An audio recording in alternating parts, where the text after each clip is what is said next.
This makes me sick. This is what started the flickless journey. Actions like this happen over 4.5 trillion times every single year.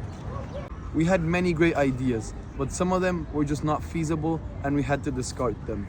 This left us with our final idea, flickless. Flickless! Cigarette butts look harmless, but they're actually full of toxins, microplastics, and take up to 15 years to break down. This is what led us to our project. After conducting our primary research, we looked outside our idea to see what startups, NGOs, and governments were doing to already tackle this issue. After conducting the research phase, we moved on to our product and concept development phase. This is where we looked to turn insights into actual ideas. We explored many different types of potential solutions. For example, collective bins, devices that could be used, apps that could be used, and also a form of education that could potentially help. We did some brainstormings, came up with many different ideas, but our breakthrough was a company based in Australia called No More Butts. They mix storytelling plus infrastructure to actually attend the problem of cigarette butt pollution. We felt inspired and wanted to take some ideas from them also to implement for a common cause. So, our first milestone was understanding the problem. You see, cigarette butts are the most littered item globally, and unfortunately, most people don't see them even as trash. We realized this is not just a waste issue, it's a social norm. People flick cigarettes because everyone else does it. Once we identified the problem, we had to narrow it down and decide which aspect we wanted to focus on. Was it the behavior of smokers or the pollution of cigarette butts?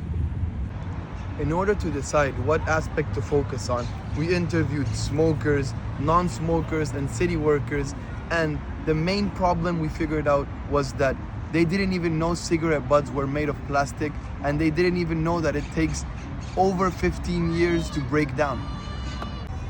The second main insight we gathered from our research is that for smokers, it's simply easier to throw their butts to the ground. Interview after interview confirmed it. People rarely look for an ashtray. It's like flickering is just the default. For example, Alvaro, 26, who says he cares about the planet, drives a Tesla, but he still flicks. Why? It's like he doesn't even see it as pollution. We also interviewed Anna, who's 23, who apparently is a huge advocate against pollution, but still finds it very normal to flick. The flickless system is simple. There are 3 stages to it. The first is people smoke their cigarette butts and bring them to our collection points. Stage 2 is that they get recycled at a third-party plant where these butts get turned into new products. And the final stage is that users who brought in cigarette butts get a reward from us. With Flickless, we reward people who dispose of their butts properly, shaping social norms and reducing cigarette butt pollution. Hello, I'm Mateo, and I was the first to identify the problem. Hello, I'm Marco, and I found the company No More Butts. I reached out to them to see how a successful company in this sector works. Hello, my name is Will, and I narrowed down the ideas to see which one is most feasible. Hi, I'm Carlos, and I worked on the awareness and marketing part of this company. Hey, I'm Ali, and I filtered the primary research. Hi, I'm Hassan, and I organized the secondary research.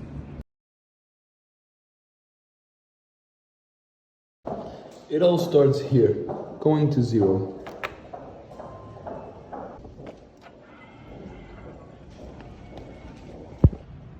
Now, you finish it. Sooner or later, water comes and it ends up rolling down here with all of the buddies. Goes on for this little path. And while you go back to the classroom, the butt takes its journey as well. Join Flickless, don't be a butt!